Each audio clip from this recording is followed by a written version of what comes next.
BNP সরকারের জন্য অভ্যন্তরীণ ও আন্তর্জাতিক ঋণের কঠিন বোঝা অপেক্ষা করছে জানিয়ে সিপিটির সম্মানীয় ফেলো ডক্টর দেবপ্রিয় ভট্টাচার্য বলেছেন, সরকারের ঋণ পরিস্থিতি আওয়ামী লীগ সরকারের চেয়েও নাজুক। সকালে রাজধানী ব্র্যাক সেন্টারে নাগরিক প্ল্যাটফর্ম আয়োজিত মিডিয়া ব্রিফিংয়ে তিনি বলেন, বন্দরসহ অন্তর্বর্তী সরকারের করা বৈদেশিক চুক্তিগুলো পুনর্মূল্যায়ন করতে হবে। বলেন, জনতুষ্টি নয়, বাজেট সহ ইশতেহার বাস্তবায়নের সংযমী হতে হবে। সেলিম মালিকের রিপোর্ট। একদিকে নিত্যপণ্যের অতিমূল্যে নাকাল ভোক্তারা, খেলাপি ঋণের জর্জরিত ব্যাংক খাত, লাল ফিতার দৌরত্বে নতুন বিনিয়োগে ভরসা পাচ্ছে না দেশি বিদেশি বিনিয়োগকারীরা। এমন বাস্তবতায় নিরঙ্কুশ সমর্থন নিয়ে ক্ষমতায় বিএনপি সরকার। নাগরিক প্ল্যাটফর্মের মিডিয়া ব্রিফিংয়ে সংগঠনটির আহ্বায়ক ডক্টর দেবপ্রিয় ভট্টাচার্য জানান, সরকারি ঋণ পরিস্থিতি বেশ নাজুক। তো এই সরকার ঋণ পরিস্থিতি যেভাবে পেয়েছিল, দায় দেনা পরিস্থিতি যেরকমভাবে পেয়েছিল, তার চেয়ে আরেকটু খারাপ অবস্থাতে রেখে গেছে। এইটি হলো সত্য।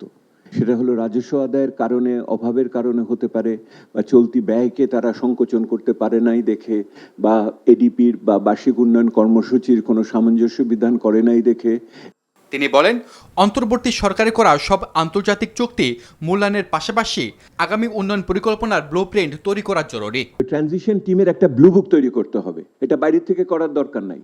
ওই ব্লুবুকটা হলে পরে সরকারের দায় দেনা পরিস্থিতি এবং দায়িত্ব কি হবে তাৎক্ষণিকভাবে এবং পরবর্তীতে কি হবে, এইটা খুব পরিষ্কারভাবে আসবে।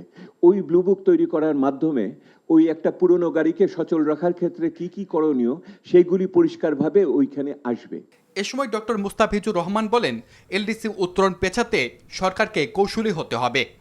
মনোনীত হয় যে এলডিসি থেকে সে উত্তরণ করবে, তখন তাকে একটা প্রস্তুতির একটা ডকুমেন্ট দিতে হয়। সেই ডকুমেন্টে কিন্তু বাংলাদেশ একেবারে প্রস্তুত আছে, সব ক্রাইটেরিয়াতে আমরা পূরণ করেছি, এইভাবে কিন্তু গিয়েছে।